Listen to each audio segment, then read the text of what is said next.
Market లో invest చేసి మీ డబ్బులు డబుల్ చేసుకోవాలనుకుంటున్నారా? సుందరరామిరెడ్డి గారి లైవ్ సెమినార్ కి అటెండ్ అవ్వండి.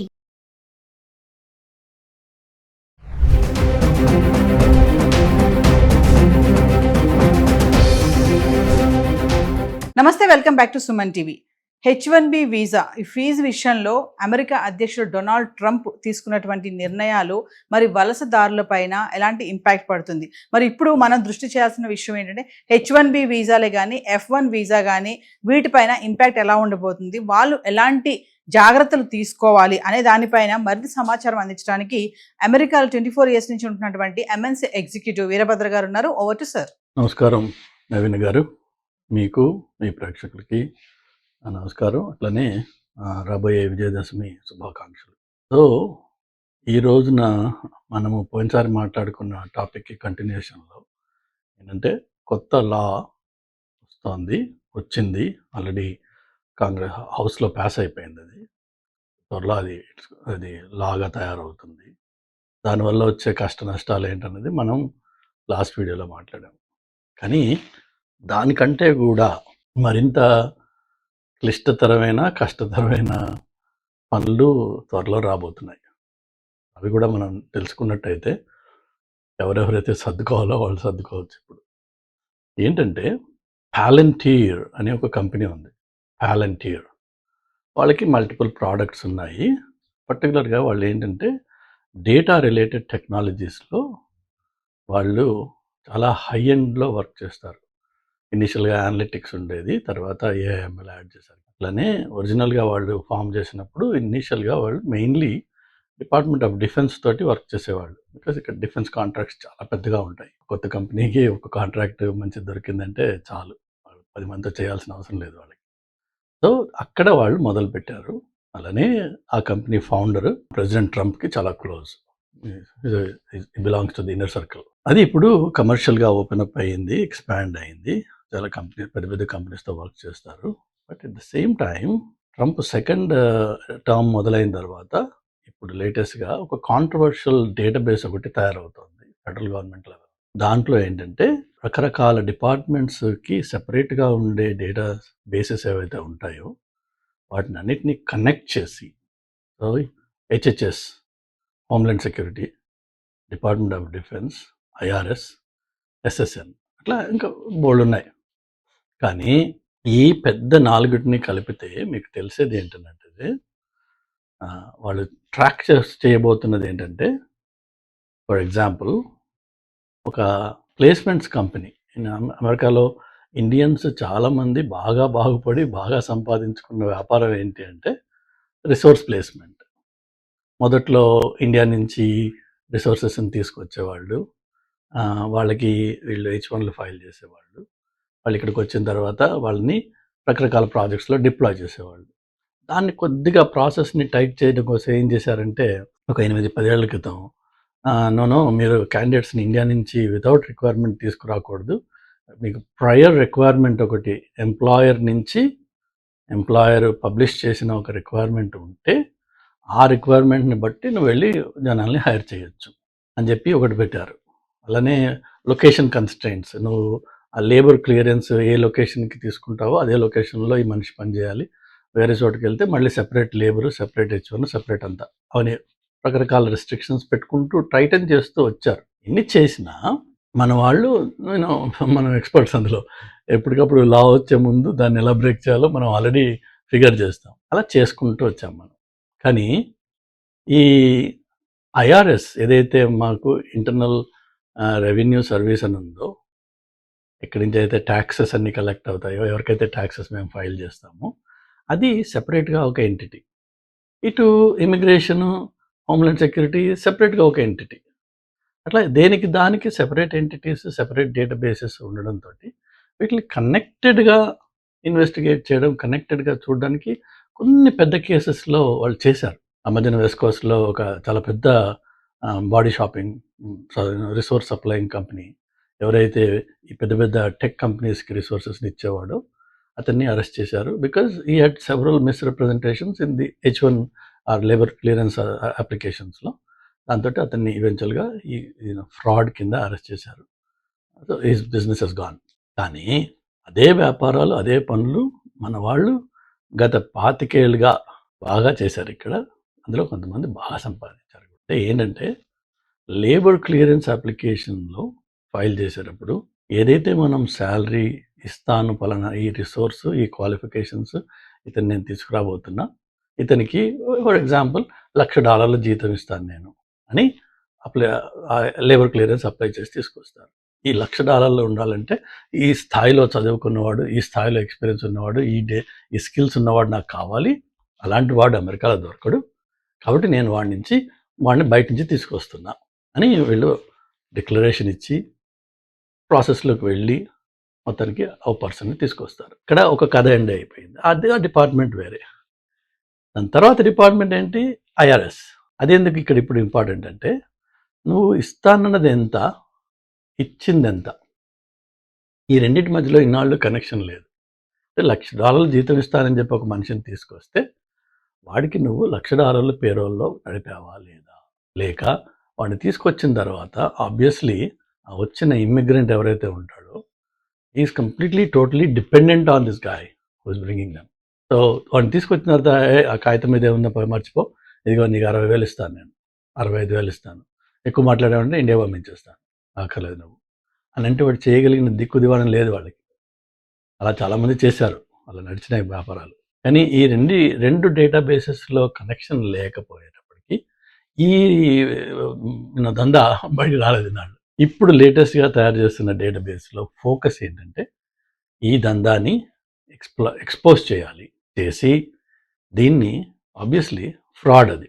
ఎందుకంటే నువ్వు గవర్నమెంట్కి ఏం ఫైల్ చేసావు, 1,00,000 ఇస్తానని యాక్చువల్గా మనిషికి 60,000 ఇస్తున్నావు, 65 ఇస్తున్నావు, 70 ఇస్తున్నావు, whatever it is. If it is not 100K, then you have fraudulently applied for and gotten the visa approval. That counts as a fraud. Fraud means automatically jail time, automatically penalties, and automatically seizing the business. అలా రాబోతోంది. ఒకటి అదెత్తు. ఈ connected databases వల్ల జరిగే ఇంకొకటి ఏంటంటే immigration సర్వీసెస్కి చాలాసార్లు because they are disconnected, వాళ్ళకి తెలియదు ఈ క్రిమినల్ డేటాబేసెస్లో, ఫెడరల్ డేటాబేస్లో, స్టేట్ డేటాబేసెస్లో జరిగే రకరకాల it need not be a major crimes ఆటోమేటిక్గా ఎక్స్పోజ్ అయిపోతాయి. కానీ మైనర్ ఇన్సిడెంట్స్ ఏవైతే ఉంటాయో అవి ఇన్నాళ్ళు బబులప్ కాల, ఎందుకంటే ఇవన్నీ డిస్కనెక్టెడ్ డేటాబేసెస్. ఇన్ఫ్యాక్ట్ నేను ఇక్కడ కొత్తలో వచ్చినప్పుడు చాలామందికి రెండు సోషల్ సెక్యూరిటీ నెంబర్స్ ఉండగా చూశాను. ఎందుకంటే వాడు ఒక స్టేట్లో స్టార్ట్ చేసి, ఇప్పుడు నేను ఫస్ట్ అమెరికాకు వచ్చినప్పుడు 2000లో నా సోషల్ సెక్యూరిటీ నెంబర్ అప్లై చేసింది పిట్స్బర్గ్లో, పెన్సిల్వేనియా. బట్ అక్కడ నేను 6 నెలలో 8 నెలలో ఉన్నాను. దాని తర్వాత న్యూజెర్సీకి షిఫ్ట్ అయిపోయాను. లాస్ట్ 25 years నేను న్యూజెర్సీలో ఉంటున్నాను. కొంతమంది అలా ఆ రోజుల్లో ఏం చేసేవాళ్ళు అంటే ఇలా స్టేట్ టు స్టేట్ మారినప్పుడు వాళ్ళు ఇంకొక సోషల్ సెక్యూరిటీ నెంబర్ అప్లై చేయడం, లేక ఎంప్లాయర్ నుంచి ఎంప్లాయర్ మారి ఆ ఎంప్లాయర్ వేరే స్టేట్ వాడైతే ఆ స్టేట్లో మళ్ళీ ఇంకో సోషల్ సెక్యూరిటీ అలా అప్లై చేసిన వాళ్ళు ఉన్నారు కొంతమంది. అప్పుడు వాళ్ళ దగ్గర 2 సోషల్ సెక్యూరిటీ నెంబర్స్ ఉన్నాయి. అది ఎందుకు పాసిబుల్ అయిందంటే ఒక సెంట్రల్ ఫెడరల్ లెవెల్లో ఈ కనెక్టెడ్ డేటాబేస్ లేకపోవడంతో ఇలా డిస్కనెక్టెడ్ దీంట్లో ఉండినాయి కొన్ని. అది ఇప్పుడు ఈ కనెక్ట్ చేయడం వల్ల చాలా విషయాలు ఏవైతే స్టేట్ లెవెల్లో బరీ అయిపోయి ఉన్నాయో అవన్నీ they become accessible at the federal level.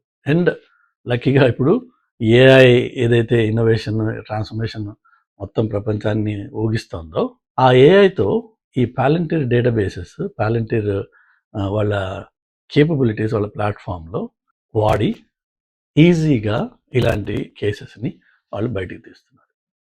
So దానివల్ల జరిగేది ఏంటి? లాస్ట్ వీడియోలో నేను చెప్పినట్టుగా ఎవరెవరికైతే చిన్న ఇష్యూస్ గతంలో జరిగాయో, DUI అనుకున్నాం, డ్రైవింగ్ అండర్ ఇన్ఫ్లుయెన్స్, అది okay, that's one level of offence. But there are also other offences which may be smaller in nature. Let's say for example reckless driving. So అది వచ్చో రాకో మొత్తానికి ఏదో రెక్లెస్ డ్రైవింగ్ అయ్యింది, accident అయ్యింది, మనం వెళ్ళిపోయి you plead guilty and you pay whatever fine it is and then case is closed. అక్కడ state లెవెల్లో, సిటీ లెవెల్లో, కౌంటీ లెవెల్లో క్లోజ్ అయిపోతుంది. అలా ఇప్పటికీ జరుగుతాయి, అప్పటి నుంచి జరుగుతూనే ఉన్నాయి. కానీ ఇప్పుడు ఈ ఫెడరల్ లెవెల్లో ఒక కనెక్టెడ్ ఈకో సిస్టమ్ వచ్చేటప్పటికి ఏమవుతుంది అంటే ప్రతి మనిషికి, పర్టికులర్లీ నాన్ సిటిజన్స్ అంటే పర్మనెంట్ రెసిడెన్స్ మీద ఉన్నవాళ్ళు, గ్రీన్ కార్డ్ మీద ఉన్నవాళ్ళు, అలానే మిగిలిన అన్ని రకాల వీసాలు ఏదైనా సరే, it doesn't matter what visa, అన్ని రకాల వీసాల వాళ్ళు, వీళ్ళందరినీ they are called non citizens. వీళ్ళకి స్టేట్ లెవెల్లో కానీ ఫెడరల్ లెవెల్లో కానీ ఏ మాత్రం ఇలాంటి విషయాలు ఉన్నా అది చిన్న మైనర్ ఇన్ఫ్రాక్షన్ అయి ఉండొచ్చు, కానీ they going to take that up and make the person ineligible for any extension or renewal of that status. అంటే ఆ 3 ఏళ్ల పాటు H1 ఉండి ఒకవేళ ఎవరైనా ఇక్కడ ఉన్నారనుకోండి, H1 ఉన్న రోజులు ఇక్కడ ఉంటారు, కానీ ఎప్పుడైతే H1 రెన్యువల్కి వెళ్తారో ఇది ఫ్లాగ్ అవుతుంది, because now they are all connected. ఆ ఫ్లాగ్ అవ్వగానే they say you are not eligible, decline. If you're already in the US you have to leave. అలానే ఇలాంటి చిన్న చిన్న ఇన్ఫ్రాక్షన్స్ ఉన్నా కూడా వాళ్ళు గ్రీన్ కార్డ్ నుంచి సిటిజన్షిప్కి అప్లై చేయడానికి దే ఆర్ నాట్ ఎలిజిబుల్. వాళ్ళు ఉండొచ్చేమో ఇక్కడ, ఎందుకంటే వాళ్ళకి రెన్యువల్స్ అనేది లేదు. గ్రీన్ కార్డ్ కూడా రెన్యువల్ ఉంది, మళ్ళీ రెన్యూ చేసుకోవాలి, కానీ దానికి డ్యూరేషన్ కొంచెం ఎక్స్ట్రా లెంగ్త్ ఉంటుంది. బట్ వాళ్ళకి సిటిజన్షిప్ అప్లై చేసే ఎలిజిబిలిటీ తీసేస్తున్నారు. ఇవి రెండు కాకుండా ఇంకొక విషయం నేను చెప్పాలనుకున్నది ఏంటంటే, గ్రీన్ కార్డ్ హోల్డర్స్ ఎవరైతే అమెరికాలో ఉన్నారో, ఇంతకుముందు ఏదో వీడియోలో చాలా రోజుల క్రితం నేను చెప్పాను, ఇక్కడ చాలామంది వాళ్ళ పేరెంట్స్కి, ఎందుకంటే ఓన్లీ బ్లడ్ రిలేషన్కి మాత్రమే మనము స్పాన్సర్ చేయొచ్చు. ఇప్పుడు నేను సిటిజన్ అనుకోండి, మా అన్న తమ్ములకి, మా అక్క చెల్లెలకి, నేను మా అమ్మ నాన్నకి, వాళ్ళకి నేను గ్రీన్ కార్డ్ స్పాన్సర్ చేయొచ్చు. అది ఒకప్పుడు 10 ఏళ్ళు, 12 ఏళ్ళు, 13 ఏళ్ళు అలా వెయిట్ పీరియడ్ ఉంటుంది, కానీ దానివల్ల బాగుపడ్డ ఫ్యామిలీస్ చాలా ఉన్నాయి. కానీ అలా కాకుండా ఉత్తినే గ్రీన్ కార్డ్ చేయొచ్చు కదా, చేసి పారేద్దాం, ఒక అప్లికేషన్ వేద్దాం, ఇప్పుడు అదే 10 ఏళ్ళకి వస్తుంది. వచ్చిన తర్వాత ఏమవుతుంది, ఆ గ్రీన్ కార్డ్ తోటి సరదాగా ట్రావెల్ చేస్తుంటారు బ్యాక్ అండ్ ఫోర్త్. వాళ్ళకి మళ్ళీ ఈ B1, B2లు ఇన్విటేషన్లు అవి అక్కర్లేదు అనమాట. Come here like permanent resident. 6 months 1 year ఉంటారు, మళ్ళీ వెళ్ళిపోతారు, మళ్ళీ 6 months 1 year తర్వాత మళ్ళీ వస్తారు వెనక్కి. అట్లా కొంతమంది పర్టికులర్లీ నార్త్ ఇండియాలో ఉన్న కొన్ని కమ్యూనిటీస్ దాన్ని బాగా వాడుకున్నారు. సో ఇప్పుడు కొత్తగా మానిటరింగ్ చేసేది ఏంటంటే, ఈ విధంగా గ్రీన్ కార్డ్ సంపాదించి అమెరికాలో తక్కువ టైం ఉంటూ అవుట్ సైడ్ ద యూఎస్ ఎక్కువ టైం ఉండే వాళ్ళకి they going to pull them up and cancel their green card. ఎందుకంటే నీ ప్రైమరీ రెసిడెన్స్ యూఎస్ కాదు, నీకు దగ్గర గ్రీన్ కార్డ్ ఉండొచ్చు, కానీ నీ ప్రైమరీ రెసిడెన్స్ యూఎస్ కాదు. నువ్వు సరదాగా ఏదో 6 నెలలు ఇక్కడ ఉంటున్నావు, మళ్ళీ పోయి 2 సంవత్సరాలు ఇండియాలో ఉంటున్నావు, మళ్ళీ ఏదో వచ్చి 6 నెలలు ఉంటున్నావు ఇక్కడ. But you're basically an Indian resident that is carrying a green card from the US. That's not the way the purpose of, or the way a green card is supposed to work. You're supposed to be a permanent resident of the US and visit other countries and come back. ఆ equation ఎప్పుడైతే ఉల్టా అవుతుందో వాళ్ళు scrutiny చేసి ఆ green cards వాటిని cancel చేయబోతున్నారు అన్నమాట. సో ఇట్లా రకరకాలుగా ఎన్ని పద్ధతుల్లో ఈ ఇమిగ్రేషన్ని టైటన్ చేయాలో అన్నీ చేస్తున్నారు. ఇమిగ్రేషన్లో మంచి వార్త వచ్చింది, ఇండియన్స్కి పండగ, 2,500 కడితే గ్రీన్ కార్డ్ వచ్చేస్తుంది, 7 ఏళ్ళు ఉంటే గ్రీన్ కార్డ్ వచ్చేస్తుంది, 5 million కడితే గోల్డ్ కార్డ్ వస్తుంది. ఇవన్నీ హంబగ్. ఈ ఆన్లైన్లో, ఈ యూట్యూబ్లో జనాల్ని పిచ్చివాళ్ళు చేయడానికి తప్ప వచ్చే 4 ఏళ్ళ వరకు ఇమిగ్రేషన్లో ఎలాంటి శుభవార్తలు రావు. Things are only going to get tough. అన్నీ టఫ్ అవుతాయి తప్ప, అన్నీ క్లిష్టం అవుతాయి తప్ప ఈజీ అయిపోయి రెండు అని పిలిచే రోజులు పోయినాయి. ఒకవేళ ఈయన వెళ్ళిపోయిన తర్వాత కూడా 4 ఏళ్ల తర్వాత కొత్తగా వచ్చేవాడు ఎవడైతే ఉంటాడో వాడు ఓవర్ నైట్, రాత్రికి రాత్రి ఇదిగో నేను మార్చేస్తున్నాను మార్చలేడు. అంటే వచ్చే 10 ఏళ్ల వరకు దాదాపు ఇదే సిచ్యువేషన్ కంటిన్యూ అవుతూ ఉంటుంది. కాబట్టి ఎవరెవరైతే అమెరికా ప్లాన్స్, అమెరికాలో హైయర్ ఎడ్యుకేషన్, ఇక్కడ వచ్చి జాబ్, ఇక్కడ H1B ఇలా అనుకుంటారో, నా సలహా ఏంటంటే దయచేసి ఆల్టర్నేట్ లొకేషన్స్ చూడండి. జర్మనీ ఇన్వైట్ చేస్తుంది క్వాలిఫికేషన్స్, వెల్ క్వాలిఫైడ్ పీపుల్ని. చైనా రమ్మంటుంది, అట్లనే కెనడా కూడా అనౌన్స్ చేసింది ఇవాళ, provided your qualified high tech qualifications అంటే. సో అటు వెళ్ళండి. But American dream for immigrants has come to an end and is going to come to an end. This is the end of it. ఈ phase ఏదైతే గత 25 ఏళ్ళుగా Y2K నుంచి మొదలయ్యి 2024 వరకు నడిచిందో that's the end of it.